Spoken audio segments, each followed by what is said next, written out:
Muy buenas noches y bienvenidos a Signo Pesos, la economía al alcance de su pantalla. Estos son los temas claves de hoy. Los efectos de la rebaja de calificación. La decisión de Fitch Ratings de reducir la calificación soberana de Colombia podría generar más encarecimiento del dólar y un alza en las tasas de interés. Es lo que esperan algunos. Analizaremos todo este panorama con Felipe Campos, director de investigaciones de Alianza Valores. Decisión injusta y acelerada. El presidente Iván Duque cuestionó a las firmas calificadoras de riesgo por juzgar a los países sin tener en cuenta los estragos de la pandemia. Sin embargo, dijo que las medidas para mejorar la situación fiscal del país y crecer más ya están en marcha. Más oportunidades para los jóvenes. Tenemos más detalles de los subsidios y ayudas que buscan impulsar la contratación de jóvenes en las empresas. Además, desde Quibdó, el ICETEX lanzó un programa de créditos condonables para jóvenes de las comunidades afrocolombianas, raizales y palenqueras.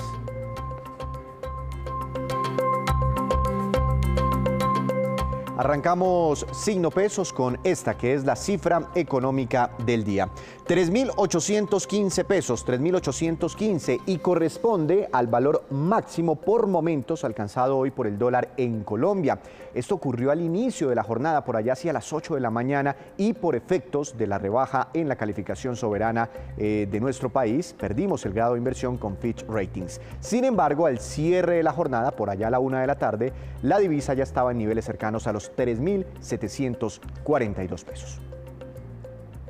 Y es que el dólar es apenas uno de los mercados donde se pueden anticipar efectos por la pérdida del grado de inversión en nuestro país. Para analizar este panorama, le quiero dar la bienvenida al doctor Felipe Campos, director de investigaciones económicas de Alianza Valores. Doctor Campos, gracias por estar aquí. Bienvenido a Signo Pesos. ¿Cómo ha estado? Víctor, muy buenas noches. Muchas gracias por invitarme. Doctor Campos, muchos en el mercado creían que Fitch Ratings, después de Standard & Poor's, se iba a esperar un poquitico más, por lo menos a conocer el articulado de la nueva reforma tributaria para tomar una decisión sobre la calificación crediticia del país. ¿Esta decisión de quitarnos el grado de inversión los toma a ustedes por sorpresa? No, Víctor, en realidad las últimas 2 semanas, desde que el gobierno dio a conocer su plan de mediano plazo, cuando el nuevo ministro de Hacienda nos cuenta cuáles eran los planes y qué quería hacer los próximos años con las finanzas del gobierno, ya era bastante claro que Colombia no se la iba a jugar por bajar la deuda agresivamente, por hacer un plan de choque en cuanto a su deuda, porque está más preocupado, de repente igual de preocupado por el tema de crecimiento económico, y creo que las calificadoras, los números ya les quedaban bastante claros. Entonces, de hecho, las últimas semanas hemos visto una separación de los activos colombianos, del dólar, de las acciones, de los bonos colombianos, del resto del mundo. Y eso significaba que desde ese plan financiero el mercado estaba dando por hecho de que Fitch iba a llegar. De repente Fitch llegó 1 semana o 2 semanas antes, pero en realidad julio no iba a pasar de julio, era la expectativa de la mayoría de operadores del mercado financiero. Finalmente, porque pues siempre los analistas o muchos analistas dicen no, que nos quitan el grado de inversión y eso es el acabose, es el apocalipsis, finalmente para los mercados, ¿no? Inicialmente.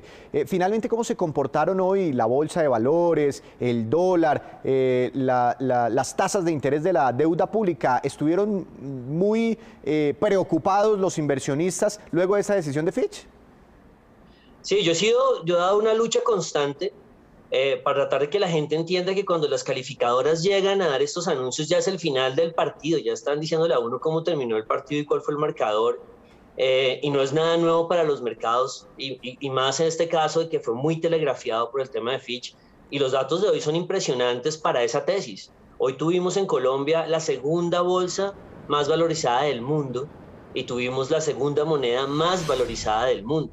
Y esto es muy normal, digamos, cuando se da todo este ruido de que vienen las calificadoras y comienza uno a ver en los países internamente la gente se comienza a asustar y dice que es el fin del mundo. Esa es la etapa final de los mercados financieros que ya lo han procesado y más bien lo reciben como una oportunidad para invertir en el país, porque claramente ya ha habido un choque en el dólar, ya ha habido un choque en el mercado de acciones y la reacción fue así. Colombia lideró hoy en el mundo con esa noticia que para muchos podía ser bastante negativa o sorpresiva, lo está utilizando la gente para poder invertir en un país que ya han castigado a sus activos financieros pero que ya no tiene, digamos, una fuente de mayores sorpresas, porque ya finalmente conocemos la situación colombiana. Entonces esto es habitual y de hecho de 8 o 10 países que se conocen como ángeles caídos, que han perdido el grado de inversión, ¿cómo ha sido la reacción? Siempre que llega la segunda calificadora, los inversionistas entran agresivamente a apostarle a un país que tiene muchos retornos o muchas promesas muy interesantes mientras vuelven a lograr el grado de inversión. La última vez que Colombia perdió el grado de inversión, toda la gente dice, nos demoramos 13 años en recuperarlo, pero mire los retornos que ofreció los activos colombianos en ese camino. En esos 10 años la bolsa colombiana retornó 30% cada año y el dólar se desplomó 1.500 pesos. Entonces el camino es el que termina siendo bastante rentable y es lo que hicieron hoy varios inversionistas apostando a la Colombia. Muy curioso, ¿no? Que perdemos el grado de inversión con una segunda calificadora y la bolsa reacciona positivamente. De hecho, en los últimos días, pues es de las pocas bolsas en el mundo que no ha subido este año, como sí está ocurriendo con mercados internacionales que inclusive están en máximos históricos. Pero, doctor Campos, ¿es cierto que al perder el grado de inversión y al conocerse ya esta noticia, que es una realidad, muchos inversionistas se quitan como un peso de encima? Listo, ya perdimos el grado de inversión, ya no tenemos esa incertidumbre, ya no sabemos de pronto sí, de pronto no, no, definitivamente nos quitaron el grado de inversión y podemos seguir adelante. Sí, eso pasa mucho en los mercados financieros y de pronto le cuesta trabajo a la gente que no está metida. Al mercado le gusta le gusta la certidumbre. Entonces, cuando ya uno sabe que un país ha llegado a una situación que no se va a revertir, ¿no? Porque hubo unos paros o porque hay una reforma tributaria o porque hubo una pandemia, incluso la situación colombiana viene decantándose desde hace mucho tiempo. Cuando ya se está en esa situación, el mercado prefiere conocer la mala noticia para ya tener, digamos, toda la información posible. Entonces esto es te vuelvo a repetir un poco, se ha vivido lo mismo en varios países que han perdido el grado de inversión. La gente comienza a construir a partir de estas noticias y es lo que observamos hoy como Colombia liderando en el mundo. Doctor Campos, no se me vaya a desconectar porque quiero mostrarle a usted y a los televidentes una opinión que emitió hoy el presidente Iván Duque sobre estas decisiones de las calificadoras de riesgo. Dice el mandatario de los colombianos que nos están juzgando con indicadores de un país prepandemia y que las calificadoras de riesgo no están teniendo muy en cuenta la difícil situación por la que estamos atravesando. Veamos. Lo que ha pasado con las calificadoras y Colombia es algo que va a estar pasando y que está pasando también con otros países emergentes. Y es que, por supuesto, los países hemos tenido que aumentar nuestro endeudamiento y aumentar nuestro déficit para enfrentar los efectos de la pandemia. Esto no es una realidad solamente de Colombia, es una realidad mundial. Entonces, yo creo que las calificadoras, sobre todo en el año 2021, no deben juzgar a los países con los criterios prepandemia. ¿Por qué? Porque la pandemia no ha terminado, porque todavía seguimos viendo variantes, seguimos viendo afectaciones en el mercado laboral, vemos afectaciones también de índole social, pero además porque veo que en este año ya las economías han empezado un ciclo de recuperación. No vayamos muy lejos, la economía colombiana este año va a crecer por encima del 6%. Entonces a mí me parece, y eso lo hemos dicho varios presidentes en distintos foros multilaterales, que es muy importante que esas calificaciones en el año 2021 sean mucho más objetivas, entendiendo que las circunstancias extraordinarias pues todavía no han desaparecido. Y lo que hay que también abonar es que aun cuando se hayan presentado esas reducciones en la calificación, también ustedes ven que la perspectiva es estable, porque se ve que la economía colombiana va a crecer, que la economía colombiana está viendo la vacunación masiva avanzar. Hoy ya superamos prácticamente los 18 millones y medio, estamos acercando a los 19 millones de vacunados, estamos viendo inversiones, lo que ha ocurrido ahorita recientemente en el caso del Cerrejón, lo que hemos visto por ejemplo con la adquisición de Pintuco, con la llegada de muchos fondos, vemos que hay un gran interés en el país. Entonces yo creo que sí, nosotros seguiremos trabajando para restablecer la estabilidad de las finanzas públicas, para que la economía crezca y todo eso nos ayudará a recuperar ese grado de inversión. Los cuestionamientos del presidente Iván Duque a las decisiones de las calificadoras de riesgo en contra de Colombia. ¿Qué opina usted de lo que dice el presidente Duque? ¿Cree usted que las calificadoras como que no tienen corazón y toman decisiones sin tener en cuenta lo que nos está pasando? Yo creo que está bien, la defensa es parte, digamos, de la responsabilidad del presidente y de los ministros. Yo creo que no, yo creo que las calificadoras han tenido bastante paciencia. La historia colombiana con este diálogo con las calificadoras no arranca este año ni el anterior. Arranca desde la crisis de petróleo del 2014-2015, Colombia ha planteado muchos planes para tratar de contener la deuda y todos los planes han fallado por una razón o por la otra, ya sea por culpa nuestra o por culpa del entorno. O sea que esto es un diálogo que ya lleva muchos años. Y sí, lo que hacen las calificadoras, por supuesto, es tener en cuenta la crisis y miran qué países pueden estar mejor que otros. Y en este año Colombia, por ejemplo, es uno de los únicos países en la región que está aumentando su déficit. Entonces, definitivamente sí estamos haciendo algo diferente y nos está costando un poco más de trabajo recuperarnos. Entonces, yo creo que las calificadoras dan un mensaje. Yo también he insistido un poco que las calificadoras pues tampoco tienen la última palabra. Los mismos inversionistas ya habían castigado a Colombia, entonces que la calificadora llegue tampoco se cambia una situación que ya estaba existiendo. Pero también resaltaría un poco que hay varios números que están mostrando que Colombia sí va a mejorar. De repente el presidente también lo nombra. Y creo que más bien en este contraste en que estamos tan preocupados por los temas internos, que obviamente son muy, muy delicados, no nos estamos dando cuenta que hay varias dinámicas que están mejorando, ya sea por el crecimiento colombiano que viene muy bien o por el entorno de materias primas que nos va a beneficiar muchísimo. Entonces yo sí creo que las calificadoras están llegando al final de un ciclo y Colombia va a mejorar los próximos años. Y creo yo también, de hecho no me lo ha preguntado Víctor, pero yo sí pensaría que este viaje de recuperación de la calificación colombiana va a ser mucho más corto que el anterior. Yo creo que la vez pasada que perdimos el grado de inversión, Colombia no solo perdió el grado de inversión, sino se fue un nivel más abajo. Yo creo que no vamos a bajar de este nivel en el que estamos, en el W+, y yo creo que en menos de 4 o 5 años Colombia va a volver a recuperar el grado de inversión. No, es que Fitch Ratings nos da como garrote y zanahoria, nos quita el grado de inversión, pero al mismo tiempo sube el pronóstico, estaba un poquito por debajo del 5% y lo ubica por encima del 6% frente al crecimiento que este año tendría la economía colombiana, es decir, es más optimista frente a nuestra expansión económica o recuperación para este año. Pero doctor Campos, aquí pues digamos hemos hablado de unos temas muy técnicos, muy especializados, en fin, nos dice usted que sí, así el impacto no se haya sentido hoy muy fuerte, pero sí veníamos sintiendo en los mercados por lo menos los efectos de la pérdida del grado de inversión, pero a la gente esto, ¿por qué le tiene que importar? ¿Cómo me puede afectar a mí que no tengamos hoy grado de inversión? ¿Cómo me puede afectar mi día a día? ¿Cómo puede afectar a una persona que hoy esté sin trabajo y que quiera buscar un empleo? Sí, digamos que el primer mensaje sería, Colombia, la Colombia de hace 2 meses no es tan diferente a la de hoy, así no tengamos el grado de inversión, la situación es la misma, no cambia mucho. Yo comenzaría con eso. Eso no quiere decir que la situación sea fácil, es una situación retadora. Cada vez que el gobierno tenga problemas en sus finanzas y le cueste más trabajo, va a ser difícil para el gobierno estimular, ayudar, esos paquetes de ayuda que tanto está pidiendo la gente, los giros que se le está haciendo a las personas. Es más complicado si no tienes el grado de inversión, porque cada vez que tienes que ir a buscar la plata, te va a costar una tasa de interés más alta y esos paquetes comienzan a tener limitantes. Entonces el gobierno comienza a actuar con menos flexibilidad, le cuesta trabajo dar esas ayudas que nos ha estado dando. También, cuando uno tiene una tasa de interés, digamos, más alta y de repente presiones en el dólar, no sé, hoy no está pasando nada, pero si mañana hay una crisis, seguramente el dólar en Colombia, una crisis global, puede subir más rápido.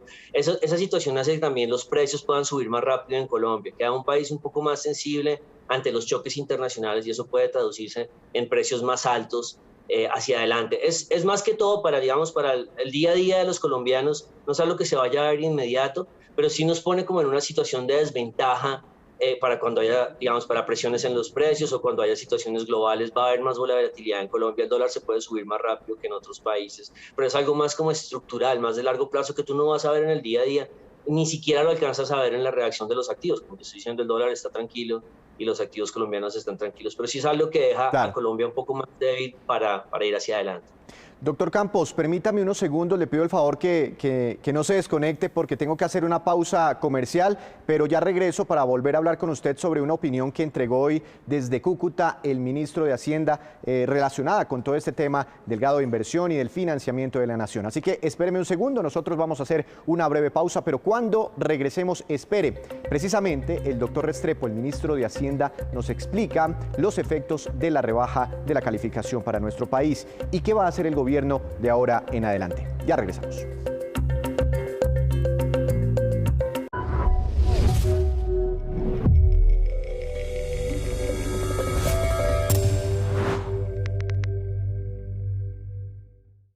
La vida en tu pantalla. Las noticias en tu pantalla. Síguenos ahora. Noticias Caracol ahora.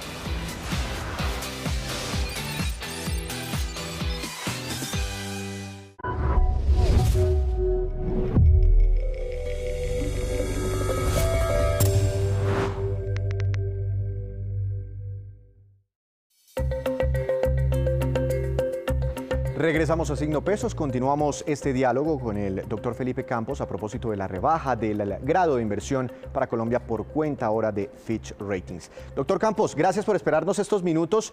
Usted dice que podemos recuperar el grado de inversión en 3, 4 años, pero eso no se recupera por sí solo, ¿no? Hay que hacer algo. ¿Qué tiene que hacer el gobierno? ¿Qué tiene que hacer el Congreso? ¿Qué debemos hacer los colombianos, la sociedad? Porque de todas formas es mejor tener el grado de inversión que no tenerlo, para volver a recuperar ese estatus. Sí, definitivamente. Si uno quisiera, si tú pudieras hacer una carta al niño Dios, la carta diría que no, ojalá no lo hubiéramos perdido. Lo primero es la reforma tributaria. Hay que pasar la reforma tributaria, no la conocemos, ya conocemos el esbozo. Ese va a ser el primer paso, como donde Colombia va a decir, mire, este barco va a comenzar a girar en 1 o 2 años y estos son los ingresos con los que vamos a arrancar. Pero el mismo gobierno ahora dice que el siguiente gobierno tendrá que hacer su reforma tributaria también.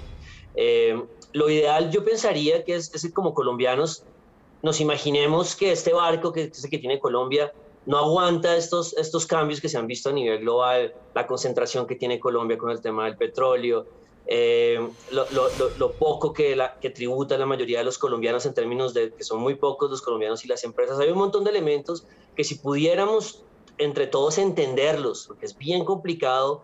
Una vez llega la reforma tributaria, hay muchas fuerzas o las reformas que llegan, hay muchas fuerzas que tratan de pescar en río revuelto, pero hay unas recomendaciones de unos expertos internacionales que ya dibujaron ya diagnosticaron a Colombia. Si pudiéramos todos los colombianos entender un poquito más esa información de gente que no está sesgada, que no está tan metida en el día a día, y entender un poco que todos tenemos que contribuir más, incluyendo los de mucha plata, como también los que no la tienen tanto, podríamos ir transformando a Colombia. Y también un poco el tema de la diversificación. Colombia no puede seguir siendo un país como de un solo truco, ¿no? El del petróleo o el de un par de materias primas. Doctor Campos, mire lo que nos dijo hoy en exclusiva para Noticias Caracol el ministro de Hacienda. Habló con nuestra periodista desde Cúcuta, Juliet Cano, y ya le voy a preguntar sobre un tema en particular, porque habla precisamente el doctor Restrepo de la hoja de ruta, de los compromisos de Colombia para volver a estabilizar las finanzas, para enviar mensajes de confianza al mundo inversionista. Veamos. Más de 10 billones de pesos han llegado de inversionistas internacionales para financiar la deuda pública. En la medida en que enviemos un mensaje de que Colombia sigue creciendo y de que vamos a presentar el proyecto de inversión social al Congreso de la República, se genera confianza y esto es clave para el futuro en la atracción de inversión. El colombiano de a pie, ¿qué efectos podría tener en su día a día por cuenta de esta situación? Este tipo de medidas normalmente trae como resultado una modificación en la tasa de cambio y una modificación en las tasas de interés, particularmente en las tasas de interés de endeudamiento público y de endeudamiento privado. Sin embargo, como lo digo, ya ha habido una anticipación de esto y de hecho ha habido un ligero aumento en tasas de interés de endeudamiento público y también un movimiento en la tasa de cambio. ¿Qué tareas inmediatas debe acometer el gobierno para recuperar el rumbo y también para recuperar la confianza en el exterior? Lo primero es seguir lo que ha señalado Fitch, que también es positivo en el sentido de que señaló que va a haber un aumento en la tasa de crecimiento de la economía esperada para este año, del 4.9 al 6.3%. Entonces, trabajar en reactivación segura y vacunación masiva para que haya más crecimiento de la economía es el primer paso y lo estamos haciendo. Y en segundo lugar, presentar el proyecto de inversión social al Congreso de la República en el mes de julio para garantizar sostenibilidad social y sostenibilidad fiscal.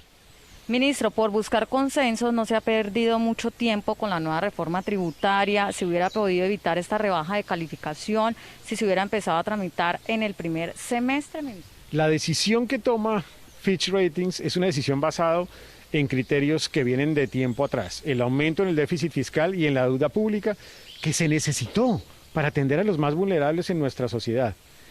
Y lo que es muy importante es que la reforma que se presente al Congreso se construya desde el consenso. No es tan importante presentar una reforma, sino que sea exitosa. Y el primer paso para que sea exitosa es que se construya en el consenso de todos los actores de la sociedad. Ministro, ¿qué tan viable son las propuestas de pedir al Banco de la República una emisión de dinero o un préstamo al gobierno? La primera responsabilidad del Banco de la República es garantizar la estabilidad en los precios. Una decisión de una emisión, además de que requeriría autorización por unanimidad de la Junta Directiva del Banco de la República, tiene un enorme riesgo de generar más inflación. No hay peor impuesto para los más pobres de un país que la inflación que se genera, y si la emisión genera inflación, lo que genera es un riesgo de pérdida de capacidad de compra para los más vulnerables y de deterioro en el valor de los activos para toda la sociedad. ¿Cuánto podríamos tardar en recuperar ese grado de inversión? ¿Meses, años? Normalmente este es un proceso que puede durar entre 2 y 3 años para una gran mayoría de países. Lo importante es cumplir con lo que estamos haciendo, crecer más a nivel nacional en la economía. 2, lograr avanzar con la reforma de inversión social para garantizar sostenibilidad fiscal y sostenibilidad social. Y 3, seguir motivando la atracción de inversión y el aumento en las exportaciones para mejorar el déficit en cuenta corriente. El diálogo entonces del ministro de Hacienda con Noticias Caracol. Doctor Campos, sobre lo que dijo casi en la última parte el ministro Restrepo, ¿qué opina usted de que, sobre todo, por qué los economistas se oponen tanto a si tenemos necesidades, si la gente está pasando dificultades en sus casas, por qué no prendemos la maquinita de hacer billetes del Banco de la República para llevar subsidios, para llevar mercados, para llevar ingresos a los más vulnerables en medio de una situación histórica por la pandemia? ¿Por qué hay tanta oposición a una propuesta de estas? Esto no es una idea nueva, Víctor. Ha estado en el mundo hace 100 años, la idea de por qué no prendemos la impresora y ya. Y los resultados lo muestran. Ese es el problema. Es que primero se ha experimentado muy poco, es algo que lo discuten los países desarrollados, pero en la historia de los países desarrollados, por ahí el único ejemplo medio parecido lo hizo Francia en los 80s y le duró 2 años, porque la inflación le explotó y tuvo que parar, lo hizo Mitterrand, y por ahí Turquía e Israel lo intentaron y también les fue muy mal. Y de hecho, en el mundo, en el sitio donde han probado más esta teoría es en Latinoamérica, porque cada vez que entramos como en estos procesos de crisis y sale alguna persona o sale alguna corriente diciendo yo sé cómo solucionar esto, han traído esta idea. Y a ninguno le ha ido bien. Entonces el punto o el problema aquí es que no hemos tenido la primera experiencia positiva de imprimir plata sin costo, donde de hecho, mire, le digo, la situación más exitosa la tiene Venezuela, porque Venezuela ha sido el único gobierno que lo ha mantenido. Imagínense si uno está hablando de Venezuela como un caso de éxito cuando uno imprime plata gratuitamente. Entonces yo diría que esa es la primera razón, simplemente es porque no se ha dado un caso en el que digamos, vea, esto es lo que hicieron ellos y mire cómo lo superaron. Cuando usted imprime plata, usted está atacando su propia moneda. Apenas Colombia decía que si llegara a una decisión de ese estilo, pues usted mismo está diciendo, pues no confíen mucho en mi moneda porque yo la puedo imprimir todas las veces que quiera. Y en ese momento el dólar se te dispara, la inflación se te sale de las manos y tú solamente a punta de impresión no vas a lograr mantener a la economía. Entonces... Pero, sí. Doctor Campos, es que eso no es lo que está haciendo Estados Unidos, es lo que pues, dicen muchos en las redes sociales, por ejemplo, pues de pronto desconociendo un poco el tema, pero eso no es lo que ha hecho Estados Unidos últimamente, prender su máquina de billetes y fabricar billetes a la lata y mandar, ves que son billones de dólares las inyecciones de capital, ¿no es lo que hace Estados Unidos? Tal vez Reino Unido no lo hizo también. Sí, no es. Básicamente hay 2 diferencias. Una es simplemente lo que está haciendo cualquiera de los gobiernos de países desarrollados, de economías grandes, es hacerlo a través del mercado. Entonces, ¿qué es lo que hace? Va el gobierno y saca unos bonos y paga una tasa de interés y el banco de su país va y compra esos bonos. Lo hace no por querer financiar al gobierno, sino lo hace porque quiere generar una liquidez en la economía, pero hay un intercambio en el mercado, es un negocio, que hay que pagar una tasa de interés. En Colombia se está hablando de tasa de interés cero, es que eso no está sucediendo en ninguna parte, hay un negocio de intercambio y el mercado le dice a uno, me parece que usted como país se está endeudando mucho o no, y lo castiga acorde. Eso va al segundo punto. Los países que lo han hecho de forma exagerada, yo no estoy diciendo que esté bien, ¿no? Tampoco el hecho de que lo haga Estados Unidos, que lo haga el Reino Unido, tampoco es que eso lo defienda mucho, pero esos países que están a través de un mercado financiándose, el gobierno saca bonos y el Banco Central compra los bonos, son países que tienen monedas líderes en el mundo, que son monedas que se usan para intercambiar bienes. Entonces tienen cierto poder que permite que la gente simplemente no comience a decir voy a vender dólares como loco, voy a vender libras esterlinas. Les da cierto poder que no lo tienen los países emergentes. Entonces, número 1, no lo están haciendo. Número 2, si lo quisieran hacer, están en una condición muy diferente a la que lo puede tener un país pequeño que no tiene ningún papel importante en el mundo como para poner las reglas. Entonces, cuando lo hace un país emergente, le dicen, usted no es serio. Si lo llegara a ser un país desarrollado que no lo ha hecho, podría tener algo más de capital, digamos, para luchar con esa medida, pero no es lo que están haciendo los países desarrollados, es lo más importante. los países desarrollados, los gobiernos están pagando una tasa de interés por la plata que les prestan. Pues doctor Campos, muchas gracias por todos estos minutos para ayudarnos a entender aquí en Signo Pesos las últimas noticias muy importantes sobre la economía colombiana. Que tenga una feliz noche, un feliz puente festivo. Una feliz noche para todos y muchas gracias. De todas formas, muy difícil el panorama económico para nuestro país. Hacemos otra breve pausa, pero ya les contaremos que hay buenas noticias para miles de jóvenes en todo el país. Ya volvemos. Los jóvenes son los más afectados por el desempleo, con una tasa que supera el 23%, cuando en el promedio nacional es del 15%, del 16%. También las mujeres, con una cifra que se acerca al 19%. Por todo esto, el gobierno lanzó hoy el programa con el que busca que sean empleados más de 600.000 personas entre los 18 y los 28 años de edad. Veamos. Sentados junto al presidente Iván Duque, 3 jóvenes se convirtieron en los representantes de aquellos que buscan un empleo o el impulso a una iniciativa para desarrollar sus propias empresas. Allí escucharon con atención los detalles del plan de empleo para jóvenes que empezó a regir desde este 1 de julio. Todo aquel que contrate formalmente jóvenes entre 18 y 28 años, además de una forma muy amplia, porque son empresas, fundaciones, cooperativas, etcétera, etcétera, etcétera, y ahí la meta es generar 600.000 empleos en este segundo semestre del año 2021. Con la propuesta, el gobierno subsidiará el 25% de un salario mínimo por cada trabajador nuevo, que sea joven y que sea formal. Con ese 25% de un salario mínimo estaremos cubriendo seguridad social, pensiones, afiliaciones sacadas de compensación familiar y también ARL. Serán entonces 227.131 pesos que pagará el gobierno a cada empresario por cada nuevo joven empleado, mismo que deberá estar afiliado al PILA para garantizar su formalidad. Una iniciativa que además celebran los gremios que más jóvenes emplean en el país. Cerca del 32.4% de nuestros colaboradores están entre esos 18 y 28 años y el 58.2% son mujeres, la mayoría madres cabezas de hogar, pero que encuentran en nuestro sector esa posibilidad. Entre las iniciativas para los jóvenes, el presidente además hizo anuncios relacionados con la matrícula para la educación superior. Ya como financiamos el primer semestre de 2021, vamos a hacer de esto una política de Estado. Y entonces, matrícula gratis a estratos 1, 2 y 3 en universidades públicas e instituciones técnicas y tecnológicas públicas. Empieza ya esa consolidación. Tenemos financiado este segundo semestre del 21, vamos a financiar el 22 y lo vamos a dejar como política de Estado. Reiteró además las elecciones de los consejos municipales de la juventud que se realizarán en noviembre y serán jóvenes entre los 14 y 28 años quienes voten para elegir a sus representantes.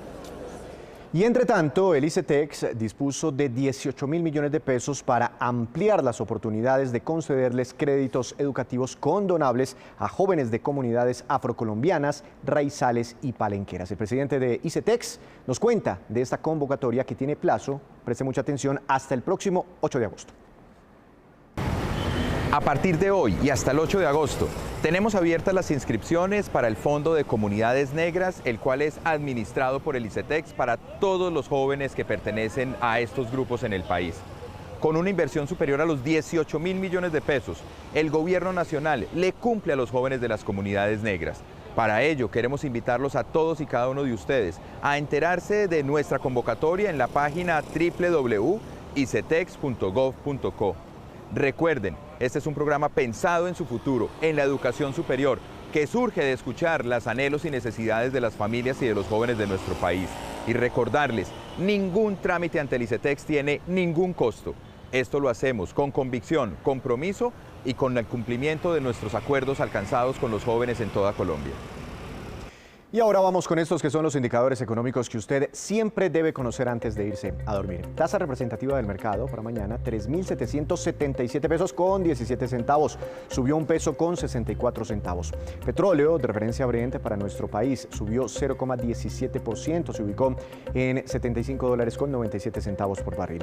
El precio interno del café colombiano cayó y quedó en promedio a 1.402.000 pesos por carga. En promedio, índice Colcap, el MS MSCI Colcap de la Bolsa de Valores de Colombia subió 2,30%, como decíamos ahorita con Felipe Campos. Acción más valorizada con Concreto se llevó la mejor parte con una ganancia de 8,51% y la acción que más cayó fue la del Grupo Aval, que tuvo un retroceso de 9,57%.